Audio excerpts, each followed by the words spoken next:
ने पलैगला झने लुकर जीवन। सुवर्णपुर जिला वीरमहाराजपुर थाना कमलपुर गाँव ने घटी एंता अघटन। सूचना हिसाबे कमलपुर गाँव रत्नाकर बरिहा छेल चरावा लगी जाइथिले। तेबे खरार लगी से अंशुघातर शिकार होकर तले पड़ जाइथिले। परिवार लोके खबर पाई ताहाकु उद्धार करबार संगे उपखंड चिकित्सालय ने भर्ती करिथिबार बेलके डाक्टर सेने ताहाके मृत घोषणा करथिले। तेबे पुलिस इटा नहीं करी गुटे अपमामला रुजु करी शवके व्यवच्छेद लगी पठै देथिबार जना पड़िछे।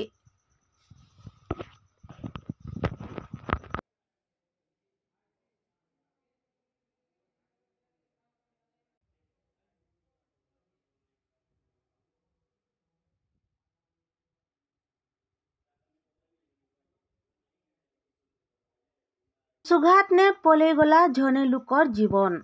सुवर्णपुर जिला वीरमहाराजपुर थाना कमलपुर गाँव ने घटी एंता अघटन। सूचना हिसाबे कमलपुर गाँव रत्नाकर बरिहा छेल चरावा लगी जाइथिले। तेबे खरार लगी से अंशुघातर शिकार होकर तले पड़ जाइथिले। परिवार लोके खबर पाई ताहाकु उद्धार करबार संगे उपखंड चिकित्सालय ने भर्ती करिथिबार बेलके डाक्टर सेने ताहाके मृत घोषणा करथिले। तेबे पुलिस इटा नहीं करी गुटे अपमामला रुजु करी शवके व्यवच्छेद लगी पठै देथिबार जना पड़िछे। संबलपुरी